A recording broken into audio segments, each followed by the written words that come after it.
तो महायुद्ध का 28वां दिन चल रहा है और ना शांति है ना सरेंडर है, बल्कि युद्ध का भयानक बवंडर उठ रहा है। और ऐसे में महायुद्ध की इस घंटे की बड़ी खबरें क्या क्या रही हैं, एक एक करके आपको बताती हूं। ईरान के सैन्य ठिकानों पर यूएस ने दाग दिया है GBU-57 बंकर बम। यूएस इजरायल ने ईरान में लगातार 20 मिनट तक यह बमबारी की है। यूएस इजरायल के हमले में ईरान में 6 लोगों की मौत हो गई है। IRGC के एरोस्पेस फोर्स के मुख्यालय पर बारूदी प्रहार हुआ है।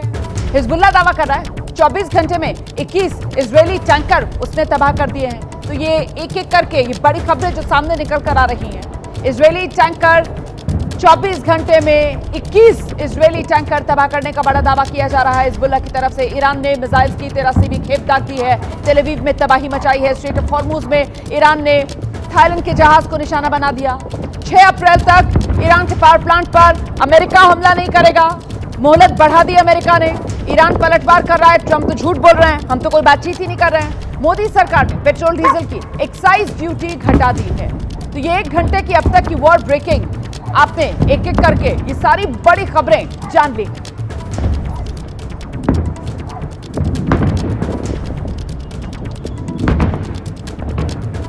और आइए सीधे आपको लेकर चलेंगे, बड़ी खबर आ रही है ब्रेकिंग न्यूज के लिए सहयोगी नीरज के पास वॉर रूम।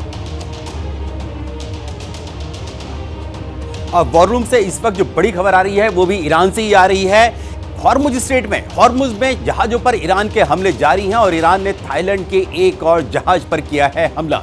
हॉर्मुज स्ट्रेट में ईरान ने मयूरी नारी जहाज को दहलाया है। ये वही मयूरी नारी जहाज है जिस पर पहले भी हमने देखा था जब हॉर्मुज स्ट्रेट पर जब जंग शुरू हुई थी, उस वक्त भी निशाना बनाया गया था। एक बार फिर से ऐसा लगता है इसको निशाना बनाया है। ईरान के कब्जे वाले केशम द्वीप के पास फंसा है ये जहाज। बिल्कुल उसी वक्त से ये फंसा हुआ था जहाज को लॉर्क द्वीप के उत्तरी तट पर शिफ्ट किया गया, यानी कि एक बार फिर से अटैक किया गया। इस अटैक के बाद इस मयूरी नारी जहाज को शिफ्ट कर दिया गया है लॉर्क द्वीप में ईरान द्वारा, यानी कि एक बार फिर से हमले के बाद। Over to you Rumana. तो देखिए किस तरीके से ये हमले और स्ट्रेट ऑफ हॉर्मुज पर पूरी तरीके से काबिज ईरान नजर आ रहा है। और अगर पत्ता भी ईरान की मर्जी के बिना यहां स्ट्रेट ऑफ हॉर्मुज पर हिलने की कोशिश हो रही है तो फिर ईरान रुक नहीं रहा है, पलटवार कर रहा है। इस बीच एक और बड़ी खबर आ रही है, सीधे लेकर चलेंगे सहयोगी जिया के पास कंट्रोल रूम। बिल्कुल रुमाना, देखिए लगातार भीषण जंग जारी है और यूएस इजराइल की बमबारी ईरान में लगातार चल रही है। कंट्रोल रूम से इस वक्त की बड़ी खबर, सेंट्रल ईरान में अमेरिका ने बंकर बम दागा है। अमेरिका ने ईरान में दागा है GBU-57 बंकर बम। ईरान के अंडरग्राउंड सैन्य ठिकानों को भी टारगेट किया गया है। ये बड़ी जानकारी मिल रही है, कुछ तस्वीरें भी सामने आई है। बंकर बम कैसा होता है वो भी आप तस्वीर में देख सकते हैं। इसी के द्वारा अटैक किया गया है और सेंट्रल ईरान में अमेरिका ने इस बंकर बम से अटैक किया और जैसे ही धमाका होता है आप बादल देख सकते हैं, धुएं का बादल उठता हुआ नजर आता है। चारों तरफ तबाही लगातार ईरान में मची हुई है। अंडरग्राउंड तरीके से ये जो बम है वो काम करता है और नीचे तक जाकर तबाह पूरे इलाके को कर देता है। वो तस्वीर आपके सामने। तो अमेरिका ने ईरान में GBU-57 बंकर बम से अटैक किया है। अंडरग्राउंड सैन्य ठिकानों को टारगेट किया गया ईरान के। और ईरान में यूएस इजराइल की भीषण बमबारी लगातार जारी। 27 दिन पूरे हो चुके हैं, 28वां दिन आज है। एक बार ये तस्वीरें आप देखिए।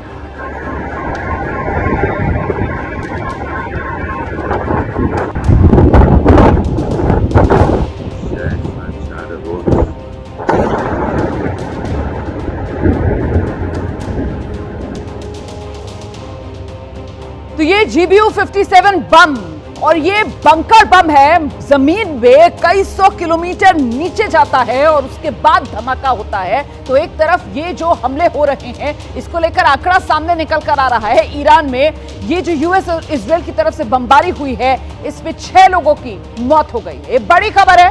ईरान में GBU-57 बम जिस तरीके से इस्तेमाल किया गया है उसके बाद तबाही हुई है। 6 लोगों की मौत का आंकड़ा सामने आ रहा है। ईरान के कौम में भी रिहायशी इलाके पर हमला हुआ। हवाई हमले में ईरान में 6 लोग मारे गए। कई लोगों के घायल होने का भी ईरान दावा कर रहा है। ईरान की तरफ से दावे किए जा रहे हैं। अमेरिका इजराइल जो हमले कर रहे हैं उसमें ईरान में रिहायशी इलाकों को निशाने पर ले रहे हैं और आम मासूम लोगों को मार रहे हैं। अब तक इस युद्ध में सबसे ज्यादा अगर किसी देश में मौत हुई है तो वो ईरान ही है। मरने वालों का आंकड़ा ईरान में लगातार बढ़ता हुआ 1500 से ज्यादा अभी तक ईरान में लोगों की जान जा चुकी है। 28वां दिन आज इस युद्ध का। 4 हफ्ते इस युद्ध को पूरे हो रहे हैं आज। 28वां दिन युद्ध का शुरू हो चुका है और देखिए किस तरीके की तबाही, किस तरीके की बमबारी। इस बीच एक और बड़ी खबर आ रही है, जानकारी के लिए सीधे लेकर चलेंगे सहयोगी नीरज के पास वॉर रूम। रोमाना, इस वक्त वॉर रूम से हम बता देते हैं कि आज जब पूरा 1 महीना हो चुका है इस युद्ध को हो चुका है, एक तरफ जहां ईरान को पस करने के लिए अमेरिका और इजराइल तबाही मचा रहे हैं, वहीं ईरान के हौसले किस कदर बुलंद हैं, इसकी तस्वीर भी आपको दिखाते हैं। ये 4 तस्वीरें हम आपको दिखा रहे हैं, जिसकी एक तस्वीर जो है, अब ये पहली तस्वीर यूएस इजराइल ने किस तरह से हमले किए तेहरान में, ये उसकी तस्वीर है। दूसरी जो जीबीयू जिसके बारे में अभी जिया ने बताया, वो सैन्य ठिकाने पर जो बारूदी प्रहार किया गया उसकी तस्वीर है ये। और तीसरी किस तरह से रेस्क्यू ऑपरेशन चलाए जा रहे हैं, ये दरअसल जो उर्मिया की तस्वीर है ईरान की, जो ईरान में पूर्वी अजरबैजान जो इलाका है वहां पर जो अटैक किया गया उसके बाद कैसे रेस्क्यू ऑपरेशन चल रहा है स्नीफर डॉग्स के साथ, उसकी तस्वीर है। और चौथी तस्वीर जो दिखा रहे हैं, ईरान के लोगों का किस कदर हौसला बुलंद है, ये हम आपको दिखा रहे हैं। देखिए किस तरह से जो पूरी जो इमारतें हैं वो खंडर हो चुकी हैं, उस सब के बावजूद भी वहां के जो लोग हैं वो अपना जो राष्ट्रीय ध्वज है, यानी कि अपना जो झंडा है, फ्लैग है, उसको लहरा रहे हैं। यहाँ पर ये देखिए ईरान का ये झंडा है ये, और देखिए ईरान का झंडा फहराते हुए वहाँ के लोग कि हमारे ऊपर आप जितने मर्जी बम गिराएं लेकिन हमारे हौसले जो हैं वो बुलंद रहेंगे। ये तस्वीर है, जो पहली तस्वीर है यूएस इजराइल ने जो आज तेहरान में जो एक बार फिर से अटैक किया, बीती रात किया, जिसमें बताया जा रहा है कि पाकिस्तानी दूतावास के बेहद करीब जाके बम गिरे थे, उसकी तस्वीर है। दूसरी जो है कुदस इलाका है सेंट्रल ईरान का, जहां पर यह अटैक किया गया, ये बताया जा रहा है कि यहां पर मिलिट्री ठिकाना था, वहां पर अटैक किया गया। और तीसरी रेस्क्यू ऑपरेशन, और चौथा ईरान के लोगों का ये झंडा जो दिखा रहा है बुलंद। Back to you Romana. तो देखिए किस तरीके की ये तस्वीरें, किस तरीके की मंजर ईरान से सामने निकल कर आ रहे हैं। और इस बीच एक और बड़ी खबर आ रही है, ब्रेकिंग न्यूज, सीधे आपको लेकर चलेंगे सहयोगी जिया के पास कंट्रोल रूम। बिल्कुल रोमाना, देखिए लगातार ईरान में तो बमबारी की जा रही है इजराइल यूएस की तरफ से, तो वहीं ईरान पर अटवार कर रहा है। बड़ी जानकारी कंट्रोल रूम से, सऊदी में ईरान ने तेज कर दी है बमबारी, ये बड़ी जानकारी मिल रही है। सऊदी का दावा है 2 ड्रोन्स को मार गिराया गया, क्योंकि ईरान की तरफ से लगातार बैलिस्टिक मिसाइल हो या फिर ड्रोन है उनसे अटैक किया जा रहा है। तेल के ठिकाने को टारगेट किया गया था। सऊदी में ईरान ने अपनी बमबारी और तेज कर दी है। ईरान पहले ही साफ कर चुका है कि अगर सऊदी या फिर जो दूसरे खाड़ी देश हैं वो अमेरिका को अपनी जमीन का इस्तेमाल करने देंगे ईरान में हमले के लिए, तो फिर ईरान के द्वारा लगातार ये जो हमले हैं वो जारी रखे जाएंगे। और अब सऊदी से ये बड़ी जानकारी, वहां पर दावा किया जा रहा है कि जो ईरान के 2 ड्रोन्स हैं उनको मार गिराया गया है। Back to studio Romana. और अब आपको एक बड़ी जानकारी दे दें, जम्मू कश्मीर में इजराइल के खिलाफ नारेबाजी हो रही है। विधानसभा में जम्मू कश्मीर की इजराइल मुर्दाबाद ये नारे लगाए जा रहे हैं। तो जम्मू कश्मीर में इजराइल के खिलाफ नारेबाजी की जा रही है। जम्मू कश्मीर विधानसभा में इजराइल के खिलाफ नारेबाजी हो रही है। ये तस्वीरें आपके सामने।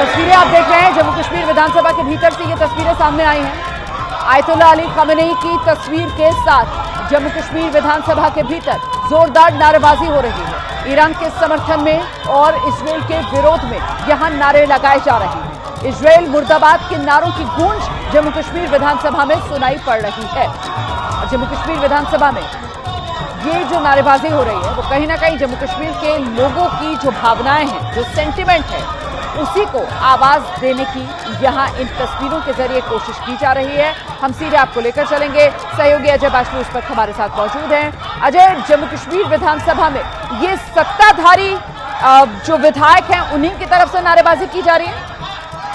जी बिल्कुल, अगर यहाँ पर विधानसभा की बात करें तो यहाँ पर न केवल सत्ता पक्ष जो कि इजराइल के खिलाफ नारेबाजी कर रहा है और इजरायलियों के खिलाफ यहाँ पर नारेबाजी कर रहे हैं। और वहाँ के दिवंगत जो सुप्रीम लीडर खमेनेई है, उनकी तस्वीर तक लेके जो है वो सत्ता पक्ष के विधायक यहाँ वेल के पास आए हैं और लगातार ये हंगामा पिछले 10 मिनट से चल रहा है।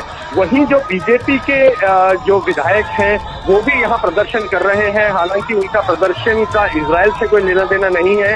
वो लोग जम्मू में नेशनल लॉ यूनिवर्सिटी स्थापित करने को लेकर जो है वो यहाँ नारे लगा रहे हैं। लेकिन जैसे ही सत्ता पक्ष के जो विधायक हैं उन्होंने जैसे ही इजराइल के खिलाफ नारेबाजी शुरू की, तो जो बीजेपी के विधायक हैं वो यहाँ पर वंदे मातरम और भारत माता की जय के जो है नारे लगा रहे हैं। और लगातार जो है असेंबली की कार्यवाही अभी तक शुरू नहीं हो पाई है। और जैसे ही आज जम्मू कश्मीर विधानसभा का बजट सत्र जो है शुरू हुआ है, तो शुरुआत के पहले दिन ही यहाँ पर जिस तरह की तस्वीरें आई हैं वो जो है वो हम नहीं, तो देखिए सत्ता पक्ष के साथ तो जाहिर सी बात है सिर्फ एक बीजेपी अलग होगी, बाकी विपक्ष में पीडीपी और पीडीपी भी इस वक्त सत्ता पक्ष के विधायकों के साथ इजराइल मुर्दाबाद और ईरान के समर्थन में यहाँ पर नारे लगा रही होगी। लेकिन मेरा सवाल यह है कि आखिरकार इस नारेबाजी के पीछे की मंशा क्या है? क्या किसी तरीके की कोई चर्चा की मांग यहाँ पर जो सत्ताधारी विधायक हैं उनकी तरफ से की जा रही है? सदन में नारे क्यों लगा रहे हैं?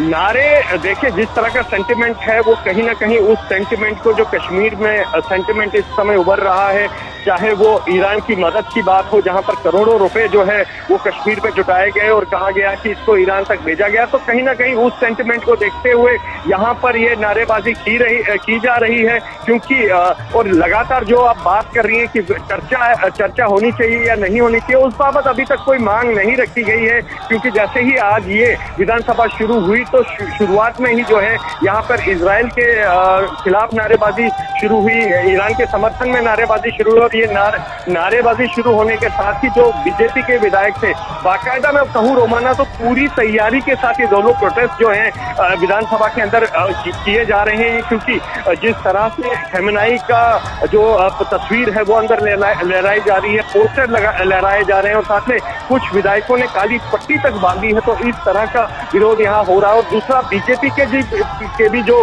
विधायक थे वो भी पूरी तैयारी के साथ आए थे। प्रिंटेड पोस्टर जो है वो नेशनल लॉ यूनिवर्सिटी के समर्थन में यहाँ आए हैं। तो लगातार यहाँ पर जो है सत्ता पक्ष और विपक्ष के बीच जो है ये नारेबाजी का दौर जो है वो चल रहा है, जहां सत्ता पक्ष के जो विधायक हैं वो ईरान के समर्थन में है, इजराइल के खिलाफ नारेबाजी कर रहे हैं। वहीं जो बीजेपी के विधायक हैं वो भारत माता की जय और नेशनल लॉ यूनिवर्सिटी को जम्मू में बनाया जाए, इस तरह के नारे यहाँ पर लग रहे हैं। और आप देखना होगा कि स्पीकर क्या रुख लेते हैं, क्या इस पर कोई बहस होती है। शुक्रिया आपका इस तमाम जानकारी के लिए। तो देखिए कैसे जम्मू कश्मीर विधानसभा और यहाँ पर सत्ताधारी दल के जो विधायक हैं और उनके साथ पीडीपी के विधायक भी मिलकर नारेबाजी करते हुए इजराइल मुर्दाबाद और ईरान के समर्थन में यहाँ पर विरोध सदन के भीतर दर्ज कराते हुए। इस बीच एक और बड़ी खबर आ रही है युद्ध भूमि से, सीधे आपको लेकर चलेंगे सहयोगी नीरज के पास वॉर रूम। इस वक्त जो वॉर रूम से बड़ी खबर आ रही है, दरअसल वो आ रही है हिजबुल्लाह से जुड़ी हुई, यानी कि लेबनान से जुड़ी हुई जो ईरान का प्रॉक्सी या टेररिस्ट ग्रुप है, उसने वीडियो जारी किया है। हिजबुल्लाह ने पहली बार एफपीवी यानी कि फर्स्ट पर्सन व्यू का जो ड्रोन से अटैक किया। और ये देखिए इजराइल का ये दरअसल जो टैंक है जो कि दक्षिणी लेबनान में घुसने की तैयारी कर रहा था, यानी कि घुस चुका था, वहां पर जो ये हिजबुल्लाह जो आतंकी संगठन है उसने अटैक किया यहां पर इजराइल के टैंक को। पिछले 24 घंटे में हिजबुल्लाह का दावा है कि इजराइल के 21 ऐसे टैंकों को निशाना बनाया जा चुका है यहां पर दक्षिणी लेबनान में और खासतौर से उत्तरी इजराइल में। Back to you Rumana. तो हिजबुल्लाह का दावा आपने सुना। अच्छा, हिजबुल्लाह कैसे अटैक कर रहा है? जानकारियां मिल रही है कि हिजबुल्लाह जो है वो एफपीवी ड्रोन्स का इस्तेमाल कर रहा है। और ये एफपीवी ड्रोन्स, इनकी खासियत क्या होती है? देखिए, फर्स्ट पर्सन व्यू, एक तरीके से ये एफपीवी ड्रोन का मतलब FPV first person view, high tech कैमरे से ये ड्रोन जो है वो लैस होते हैं। वो जो अभी हिजबुल्लाह की तरफ से वीडियो जारी किया गया उसमें भी आप वो तस्वीरें देख रहे थे ना, वो एफपीवी ड्रोन ही था। कैमरे के जरिए कंट्रोल करना ये जो ड्रोन होते हैं इनको बहुत आसान हो जाता है। और इसी वजह से ये ड्रोन्स जो हैं आप उन्हें पूरी तरीके से टारगेट तक ले जाकर टारगेट को नेस्तनाबूद कर सकते हैं। कम दूरी पर हमले के लिए कारगर होते हैं ये एफपीवी ड्रोन्स। और आप जानते हैं लेबनान और इजराइल ज्यादा फासला है नहीं, इसीलिए हिजबुल्लाह एफपीवी ड्रोन्स का इस्तेमाल कर रहा है। मिसाइल और बड़े ड्रोन से इनकी कीमत कम होती है, मतलब कीमत कम और काम जो है वो जबरदस्त मन मुताबिक ये कर जाते हैं। इसीलिए हिजबुल्लाह इनका इस्तेमाल करता है। असेंबल करना इनको बेहद आसान होता है। बड़ी संख्या में इनकी तैनाती आप कर सकते हैं। कम कीमत के होते हैं, बहुत ज्यादा तादाद में बड़ी संख्या में आप इनको जो है वो तैनात कर सकते हैं। बहुत जल्दी से इनको असेंबल करके तैयार किया जा सकता है हमले के लिए। इस बीच एक और बड़ी खबर आ रही है, ब्रेकिंग न्यूज। लेबनान में इजराइल के हमलों से तबाही मची है। हमले में अब तक 1000 से ज्यादा लोगों की मौत लेबनान में हुई है। देखिए, सबसे ज्यादा मौत ईरान में हुई है और उसके बाद दूसरे नंबर पर वो देश जहां सबसे ज्यादा मौतें हुई हैं तो वो लेबनान ही है। इजराइल के हमले में 121 बच्चे भी मारे गए हैं, 83 महिलाओं की भी मौत हुई है। लेबनान के स्वास्थ्य मंत्रालय की तरफ से ये आंकड़े जारी किए गए हैं। लेबनान में हिजबुल्लाह के नाम पर लगातार इजराइल की तरफ से बमबारी की जा रही है और देखिए, इजराइल कह रहा है कि वो हिजबुल्लाह को मार रहा है, लेकिन लेबनान के स्वास्थ्य मंत्रालय की तरफ से जो आंकड़े जारी किए गए हैं उसमें 121 बच्चे भी मारे गए हैं, 83 महिलाओं की भी मौत हुई है और लेबनान सरकार ये बता रही है कि अब तक लेबनान में 1000 लोगों को मारा जा चुका है। इस बीच बड़ी खबर के लिए सीधे आपको लेकर चलेंगे सहयोगी जिया के पास कंट्रोल रूम। बिल्कुल रुमाना, कंट्रोल रूम से इस वक्त की बड़ी खबर दर्शकों को हम बता दें। इजराइल पर हिजबुल्लाह का पलटवार लगातार जारी है और पिछले 24 घंटे की बात करें तो 21 इजरायली टैंकर तबाह करने का यहां पर दावा किया जा रहा है। इस बीच एक और बड़ी खबर के लिए सीधे लेकर चलेंगे सहयोगी नीरज के पास वॉर रूम।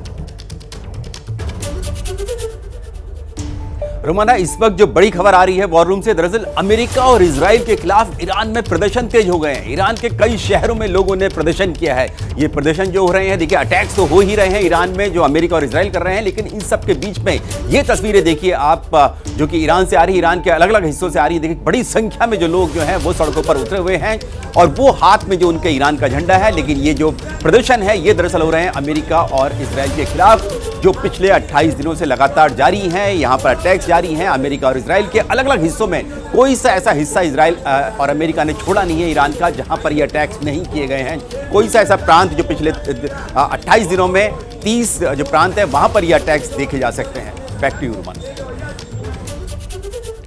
और आइए एक और बड़ी खबर के लिए इस बीच रुक कर लेते हैं सहयोगी जिया का कंट्रोल रूम।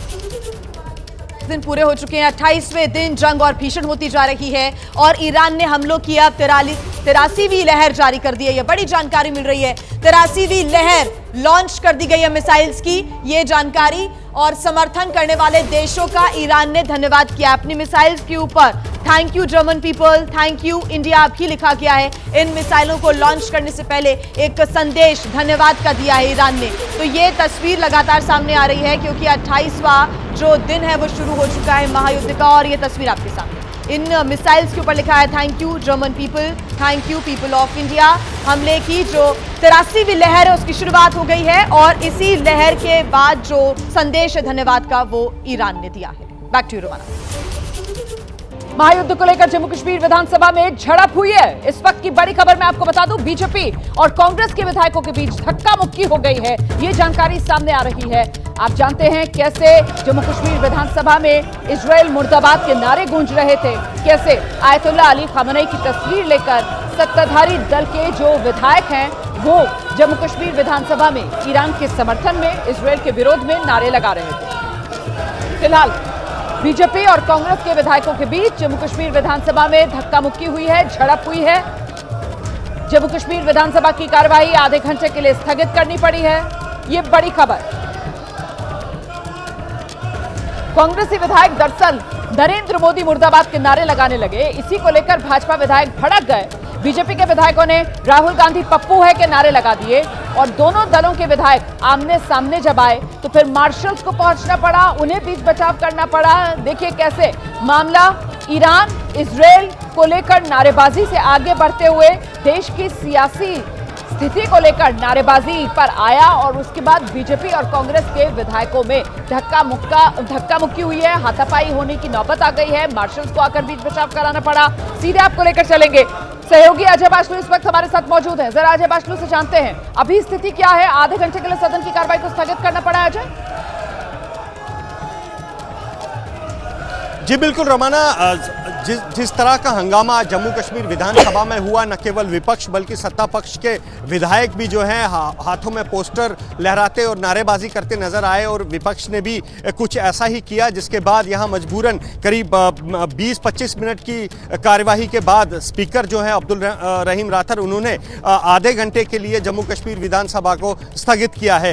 हंगामे की शुरुआत रोमाना बता दूं, सबसे पहले जो है इजराइल की खिलाफ नारेबाजी से हुई है, जो कि सत्ता पक्ष के विधायकों ने की है और लगातार इजराइल और अमेरिका के खिलाफ नारेबाजी करते हुए यहां सदन में वो विधायक दिखाई दिए और लगातार जिस तरह के ईरान के सपोर्ट में ये विधायक दिखाई दिए, खमेनाई के पोस्टर तक यहां पर लहराए गए और सभी विधायक, चाहे वो नेशनल कॉन्फ्रेंस के हो, कांग्रेस के हो, पीडीपी के हो या कुछ निर्दलीय विधायक हो, सब एक सुर में आज ईरान के समर्थन में और इजराइल के विरोध में यहां दिखाई दिए। वहीं जो विपक्ष के विधायक, बीजेपी के विधायक है, वो भी हाथों में पोस्टर लेकर जम्मू में नेशनल लॉ यूनिवर्सिटी को बनाए जाने की मांग जो है उन्होंने यहां दोहराई। और बता दूं, इसी मुद्दे पर बीजेपी का आज सचिवालय का घेराव है। जिस सचिवालय में हम इस समय खड़े रोमाना, इसी का घेराव ठीक आधे घंटे बाद यहां बीजेपी के विधायक और कार्यकर्ता करेंगे। लेकिन आपको रोक रही हूं, अजय, मैं आपको रोक रही हूं, जरा पहले ये तस्वीरें दर्शकों को दिखा देते हैं। देखिए कैसे बिल्कुल नजदीक कांग्रेस और बीजेपी के विधायक आ गए। कांग्रेस की तरफ से प्रधानमंत्री नरेंद्र मोदी को लेकर नारेबाजी की गई, वहां पर पलटकर बीजेपी ने राहुल गांधी को लेकर वहां पर नारे लगाए और उसके बाद बिल्कुल नजदीक कांग्रेस और बीजेपी के ये विधायक, मामला धक्का मुक्की तक का आ गया। हाथापाई हो जानी थी यहाँ पर अगर मार्शल्स ना आते और बीच बचाव ना कराते, जिसके बाद स्थिति इतनी बेकाबू सी नजर आई सदन में। आधे घंटे के लिए सदन की कार्रवाई को स्थगित करना पड़ा है। ये तस्वीरें आप देखिए कैसे मार्शल्स आपको बीच में नजर आ रहे हैं और मार्शल्स ने आकर ये बीच बचाव किया है, वरना तो ये विधायक एक तरफ बीजेपी के हैं, दूसरी तरफ कांग्रेस के हैं, एक दूसरे को मारने पर उतारू यहाँ नजर आ रहे हैं। कांग्रेस विधायकों की तरफ से प्रधानमंत्री को लेकर नरेंद्र मोदी मुर्दाबाद ये नारे लगाए गए, पलटकर बीजेपी की तरफ से राहुल गांधी मुर्दाबाद ये नारे लगाए गए और इसी को लेकर इन विधायकों में धक्का मुक्की की नौबत आ गई। एक बार फिर से रुक कर लेते हैं, अजय बाशलू हमारे सहयोगी लगातार बने हुए हैं, तस्वीरें आप देखते रहिए। इन्हीं तस्वीरों पर अजय से जरा बात करेंगे। अजय, ये नारे तो इजराइल के खिलाफ, ईरान के समर्थन में लग रहे थे, फिर कहां नरेंद्र मोदी से लेकर राहुल गांधी तक को लेकर ये नारेबाजी शुरू हो गई सदन में, हुआ क्या?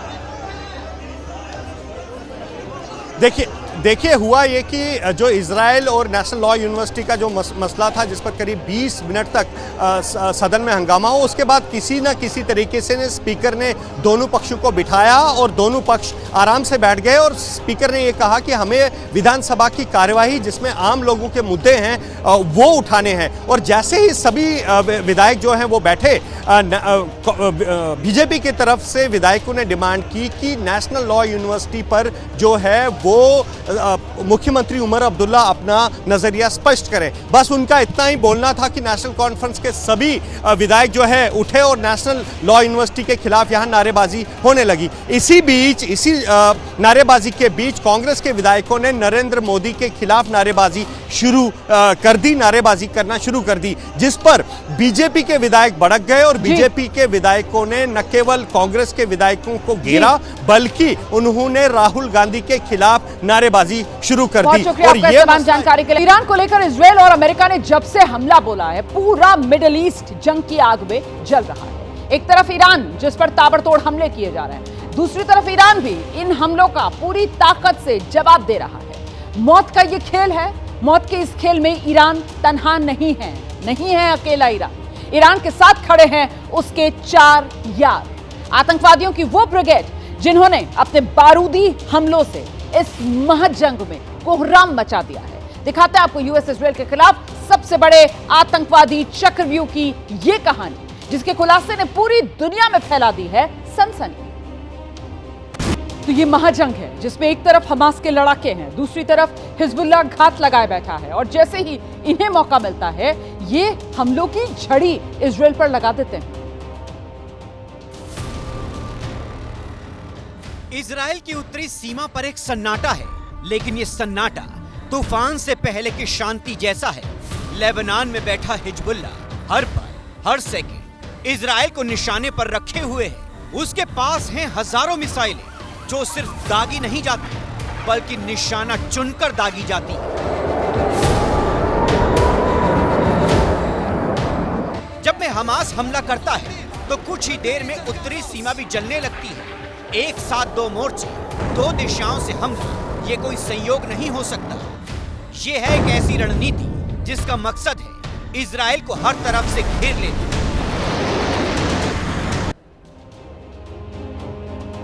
तो हर एक हमला जिसके साथ और गहरा होता हुआ हर एक सवाल की आखिर इतनी सटीक प्लानिंग, इतना परफेक्ट टाइमिंग और इतनी बड़ी ताकत इन संगठनों के पास आ कहां से गई?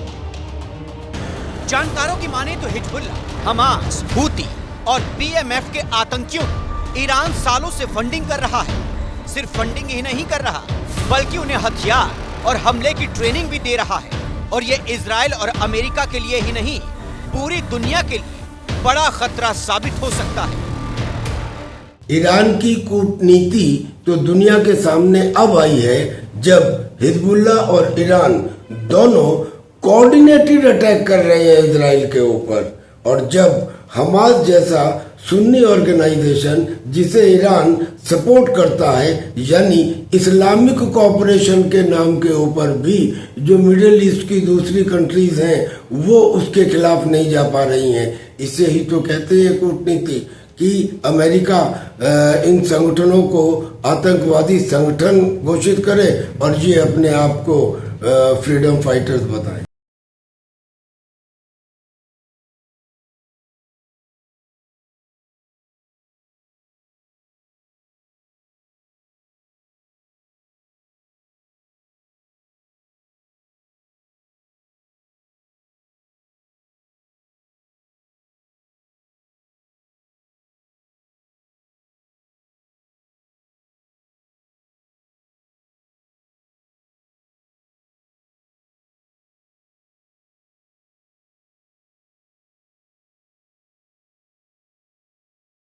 हो जाती है नई बौछार, जैसे इस नेटवर्क के पास खत्म ना होने वाली ताकत हो।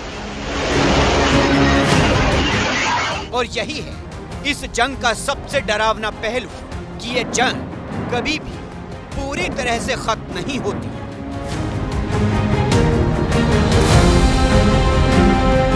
तो महायुद्ध का 28वां दिन है आज, और महायुद्ध में जिस तरीके से बारूदी खेल जारी है, ऐसे में बड़ा सवाल ये कि क्या वो सीज फायर वाला कार्ड अब फेल होने की कगार पर पहुंचा हुआ है। इस बीच इस घंटे की 10 बड़ी खबरें क्या कुछ रही हैं, ये जल्दी से आपको बताते चलते हैं। ईरान के सैन्य ठिकाने पर यूएस ने GBU-57 बंकर बम दागा है। सबसे बड़ी खबर इस घंटे की यही है, ईरान के सैन्य ठिकानों पर यूएस ने दागा है GBU-57 बंकर बम। ईरान में लगातार 20 मिनट तक बमबारी यूएस इजराइल की तरफ से की गई है। यूएस इजराइल के हमले में ईरान में 6 लोगों की मौत हो गई है। IRGC के एरोस्पेस फोर्स के मुख्यालय पर बारूदी प्रहार हुआ है। 24 घंटे में 21 इजरायली टैंकर तबाह करने का हिजबुल्लाह ने दावा किया है। ईरान ने दाग दी है मिसाइल्स की 83वीं खेप, तेल अवीव में तबाही मचाई है। स्ट्रेट ऑफ हॉर्मुज में ईरान ने थाईलैंड के जहाज को फिर से निशाना बनाया है। 6 अप्रैल तक ईरान के पावर प्लांट पर हमला नहीं करेगा, यूएस की तरफ से ये बड़ा ऐलान कर दिया गया है। और डोनाल्ड ट्रंप झूठे दावे कर रहे हैं बातचीत के, हमारी कोई बातचीत नहीं हो रही, ये ईरान कह रहे हैं। इस बीच मोदी सरकार ने पेट्रोल डीजल पर एक्साइज ड्यूटी घटा दी है। तो ये वॉर ब्रेकिंग जो आपने जानी है।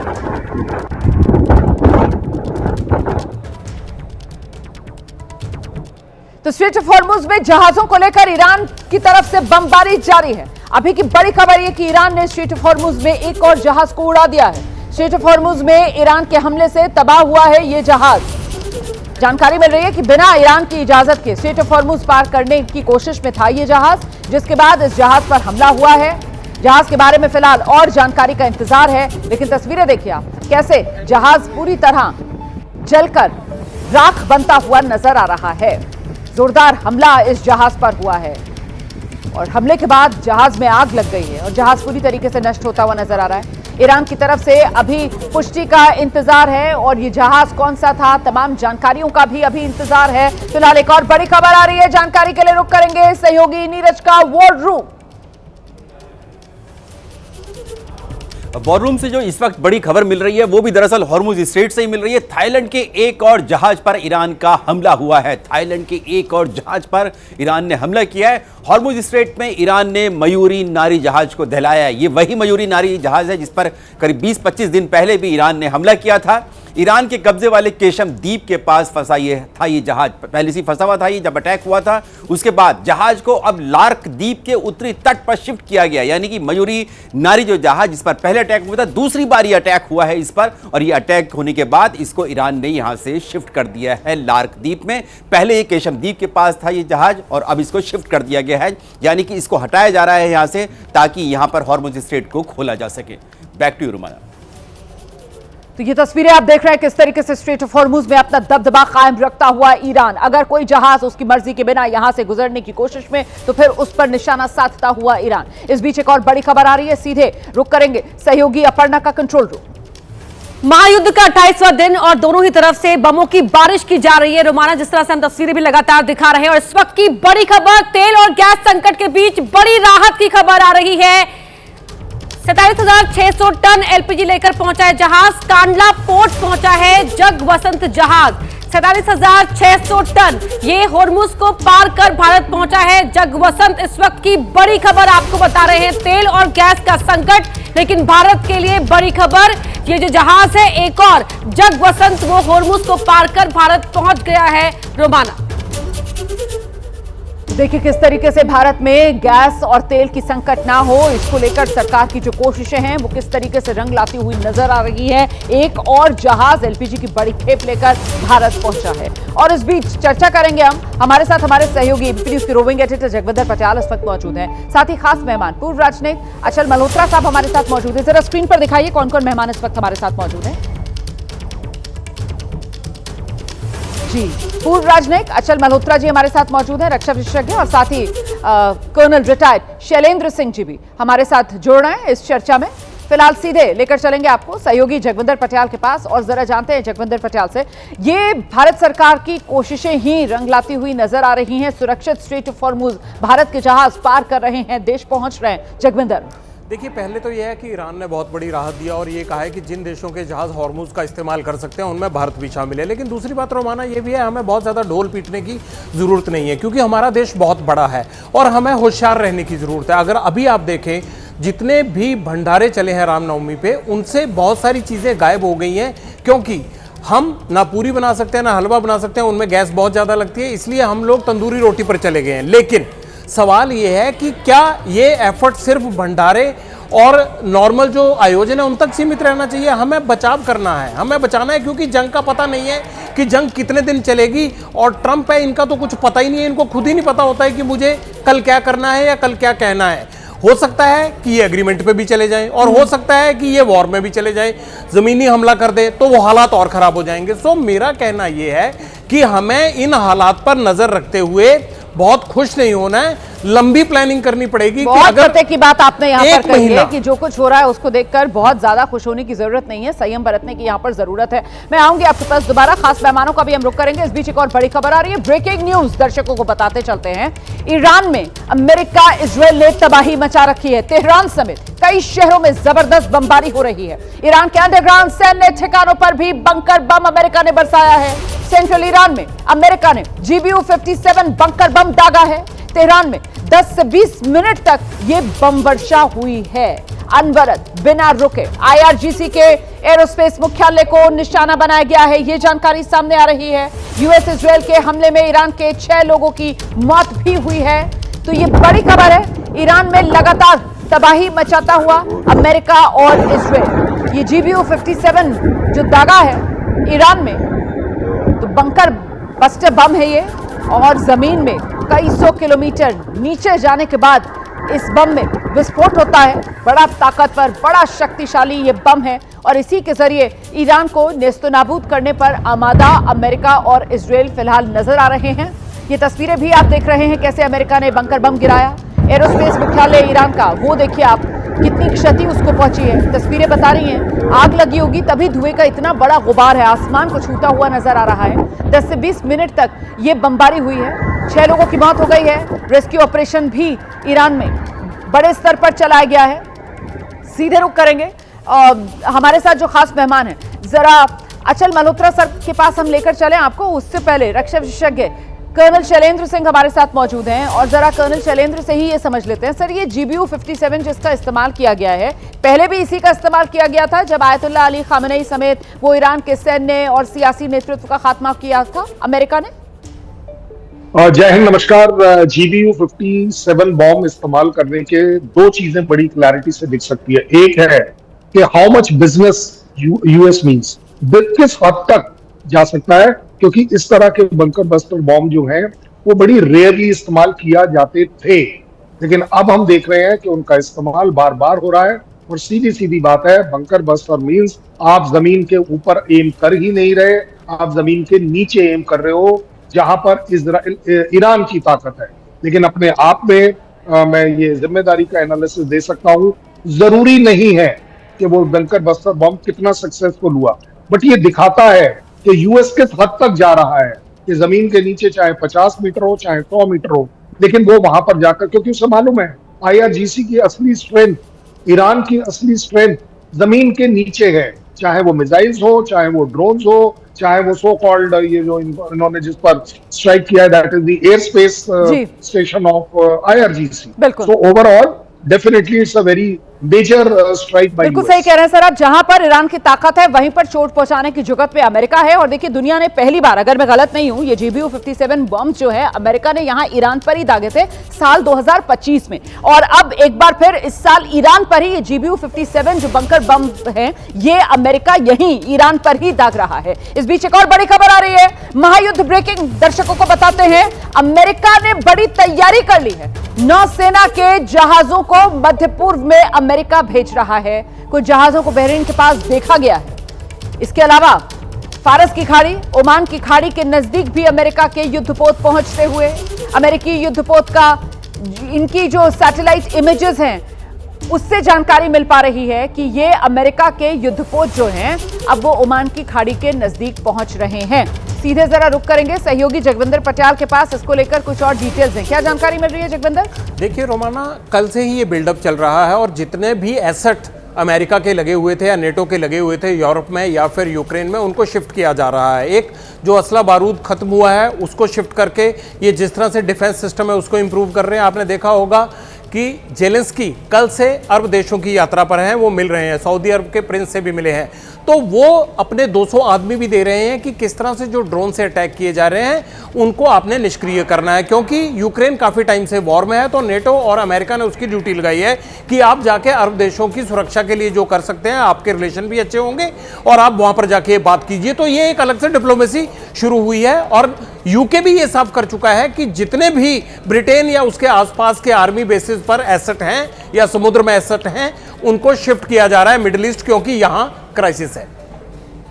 आप रहिए मेरे साथ जगविंदर पटियाल, में लौटूंगी आपके पास। देखिए, ईरान से युद्ध के बीच अमेरिकी राष्ट्रपति डोनाल्ड ट्रंप का एक बड़ा दावा सामने आ रहा है। डोनाल्ड ट्रंप की अगर मानी जाए तो कह रहे हैं बातचीत में गंभीरता दिखाने के लिए ईरान ने 10 अमेरिकी जहाजों को स्ट्रेट ऑफ हॉर्मुज से गुजरने की अनुमति दी है। कह रहे हैं यही वो गिफ्ट है जिसके बारे में मैं आपको पहले बता रहा था। गिफ्ट का राज कल उन्होंने खोल दिया। अब वो कह रहे हैं कि पाकिस्तान का झंडा लगा हुआ था इन जहाजों पर और ईरान ने इन्हें अनुमति दे दी। स्ट्रेट ऑफ हॉर्मुज को पार करके ये जहाज अमेरिका पहुंच रहे हैं। सुनिए जरा ईरान से जंग के बीच राष्ट्रपति डोनाल्ड ट्रंप का ये नया दावा। We have very substantial talks going on with respect to Iran with the right people. You know, I told you about a president, right? Steve, can I reveal the president? You can do anything you want. We're going to let you have 8 boats of oil, 8 boats, 8 big boats of oil, and they'll sail up tomorrow. That was 3 days ago. And I didn't think much about it. And then I watched the news. There are 8 boats that are going right up the middle of the Hormuz Strait.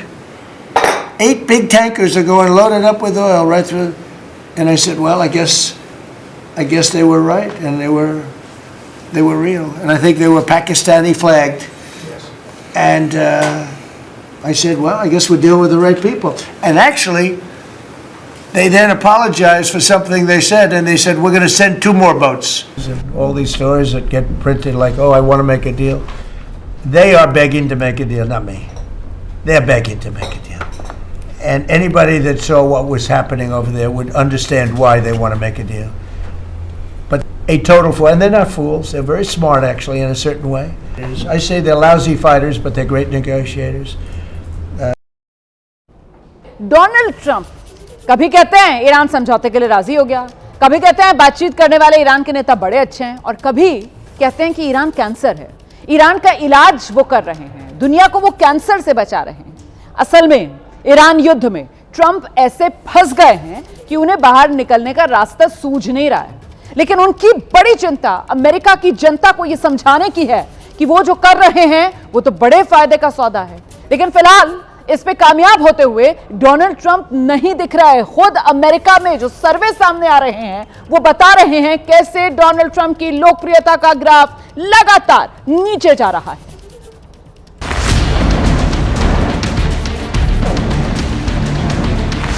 We settled 8 wars, people sort of forget. And we're winning another one, I tell you, we're winning so big, nobody's ever seen anything like we're doing in the Middle East with Iran. Donald Trump एक ही जगह खड़े होकर कह रहे हैं कि Iran के खिलाफ जंग वो जीतने जा रहे हैं, लेकिन अगले ही पल उन्होंने इसे वॉर कहने से इनकार कर दिया। I won't use the word war because they say if you use the word war, that's maybe not a good thing to do. They don't like the word war because you're supposed to get approval. So I'll use the word military operation.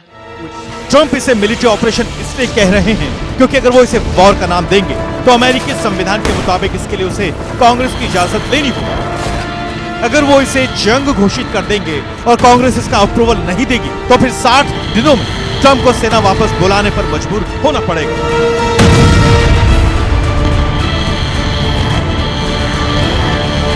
अमेरिकी कांग्रेस में Trump के पास बहुमत नहीं है। Democrats Iran पर हमले का विरोध कर रहे हैं। ऐसे में ट्रंप को पता है कि कांग्रेस से इजाजत मिलना मुश्किल है। बीते 27 दिनों में ट्रंप करीब 4,78,000 करोड़ रुपए फूंक चुके हैं, लेकिन उनके पास बताने के लिए कुछ नहीं। इसलिए वो अमेरिकी जनता के सामने रोज नई कहानी लेकर आ जाते हैं, जैसे ये वाली कहानी। There's never been a head of a country that wanted that job less than being the head of Iran. Well, listen to some of the things they say. We hear them very clearly. They say, I don't want it. We'd like to make you the next supreme leader. No, thank you. I don't want it. किसी के लिए भरोसा करना मुश्किल है कि जो Iran Trump को भरोसे के काबिल नहीं मानता वो उसे सुप्रीम लीडर बनने का ऑफर देगा। ट्रंप की इन कहानियों का मकसद नवंबर में होने वाले मिड टर्म इलेक्शन है, जो ईरान की वजह से ट्रंप के लिए चैलेंज बन गया है। ईरान ट्रंप के गले की हड्डी बन गया है। निगलने की कोशिश बेकार रही। अब उगलने के लिए वो समझौते वाला फॉर्मूला लाएं, लेकिन ईरान उन्हें वो भी नहीं करने दे रहा। मैं पूरे भरोसे के साथ ये कह रहा हूं कि अमेरिका के साथ हमारी कोई बातचीत या समझौता नहीं हुआ। पिछले कुछ दिनों से अमेरिका ने हमारे मित्र देशों के जरिए संदेश भेजना शुरू किया है। अगर दूसरों के माध्यम से संदेश भेजे जाते हैं जिनका हम जवाब देते हैं तो इसे ना तो बातचीत कहा जा सकता है, ना ही समझौता, ना ही कुछ और। तो बेशक अमेरिकी राष्ट्रपति डोनाल्ड ट्रंप ने ईरान पर हमले की डेडलाइन को आगे बढ़ा दिया हो, ईरान को 6 अप्रैल तक का मौका देने की बात अब डोनाल्ड ट्रंप कर रहे हैं, लेकिन उनके ट्रैक रिकॉर्ड से अंदाजा लगाया जा रहा है कि वो ईरान पर बड़ा हमला भी कर सकते हैं। ग्राउंड ऑपरेशन अमेरिका ईरान के खिलाफ शुरू कर सकता है। स्ट्रेट ऑफ हॉर्मुज के अलावा खार्ग द्वीप, केशम द्वीप टारगेट पर हैं अमेरिका के, और यही वजह है कि अब ईरान ने नया हथियार, एक और रास्ते को ईरान ने अपना हथियार बना लिया है, समुद्री रास्ता, जो अगर रुका तो दुनिया में और हाहाकार मच जाएगा।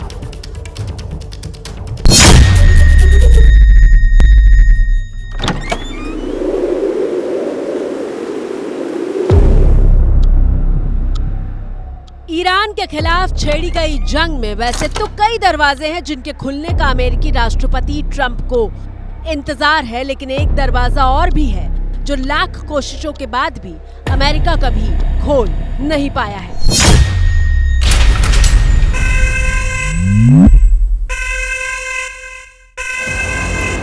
वो दरवाजा जिस पर ईरान का कब्जा है, और अगर इसे भी ईरान ने बंद कर दिया तो दुनिया में भारी संकट खड़ा हो जाएगा।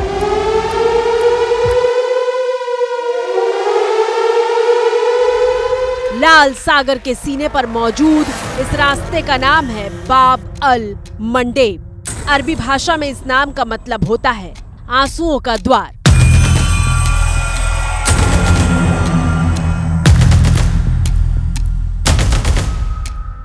ये वो रास्ता है जो लाल सागर को अदन की खाड़ी और हिंद महासागर से जोड़ता है।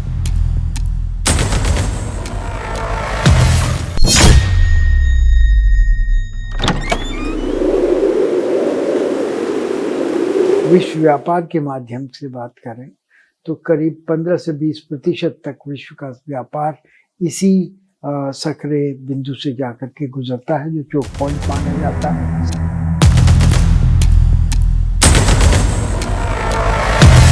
महायुद्ध के पूरे 25 दिन बीतने के बाद अचानक गेट ऑफ टीयर्स चर्चा में क्यों आ गया है, पहले वो समझ लेते हैं।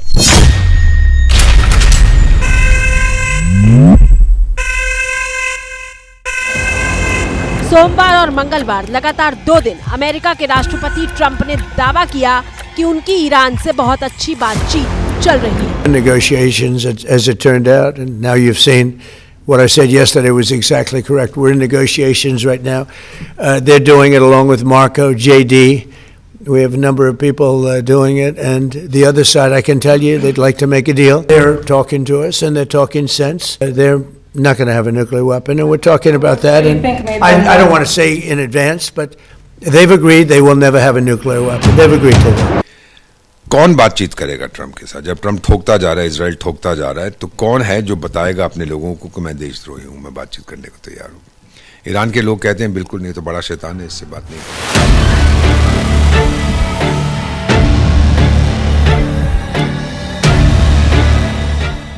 लेकिन बातचीत के बड़े बड़े दावों के बीच खबर आई कि अमेरिका ने ईरान के खिलाफ आखिरी वार के लिए मरीन कमांडो की फौज रवाना कर दी है।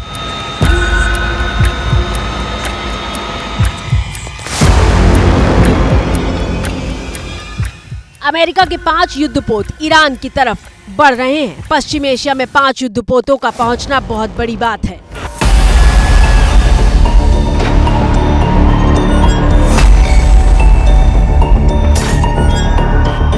USS Boxer, USS Portland, USS Comstock, ये वो युद्धपोत हैं जिसमें तैनात मरीन कमांडो विशेष तरह के ऑपरेशन करने में माहिर माने जाते हैं। अमेरिकी सेना की 82वीं एयरबोर्न डिवीजन के करीब 2000 जवानों को मिडिल ईस्ट भेजा जा रहा है। ये जवान इमीडिएट रिस्पांस फोर्स का हिस्सा हैं, जो 18 घंटे के भीतर दुनिया के किसी भी कोने में तैनात हो सकते हैं।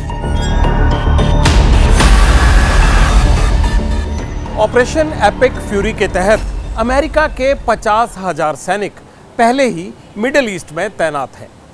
लेकिन अब ये माना जा रहा है कि ट्रंप ईरान के साथ समझौते का जो दावा कर रहे हैं, अगर वो सिरे नहीं चढ़ा तो ट्रंप अपनी पूरी ताकत के साथ ईरान पर हमला करेंगे।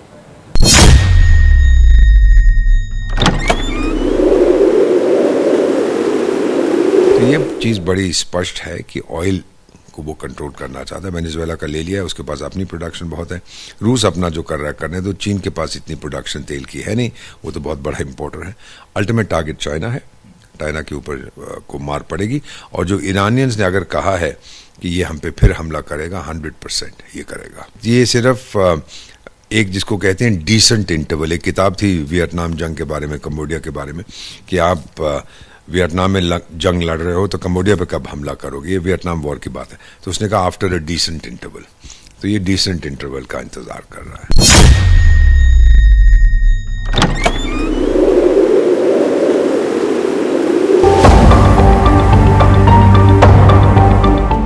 अभी ये साफ नहीं है कि ट्रंप अपने मरीन कमांडो के जरिए ग्राउंड पर किस जगह सबसे पहले ऑपरेशन को अंजाम दे सकते हैं, लेकिन ट्रंप के पास विकल्प मौजूद है।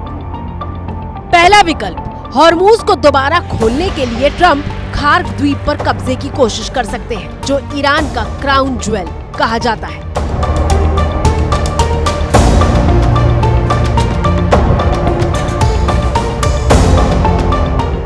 खार्क द्वीप ईरान की अर्थव्यवस्था की जीवन रेखा है, जहां से ईरान का करीब 90% कच्चा तेल निर्यात होता है। दूसरा विकल्प है लरक आइलैंड, जो स्ट्रेट ऑफ हॉर्मूज पर ईरान का कब्जा बनाए रखने में बेहद महत्वपूर्ण भूमिका निभा रहा है।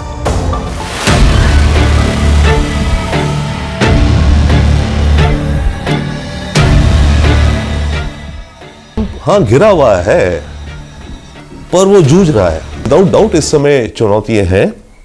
वॉर इनके हिसाब से जो प्लानिंग थी उससे अकॉर्डिंग नहीं जा रही है। शायद ईरान का जो रिएक्शन है वो इन्होंने एंटिसिपेट नहीं करा था। आइडिया तो था पर इन्होंने उसको उतनी महत्वता नहीं इन्होंने सोची थी कि ऐसा रियली में हो जाएगा, प्रोबेबिलिटी क्या है होने की। तो वो इनकी काफी कुछ मिस कैलकुलेशंस रही हैं।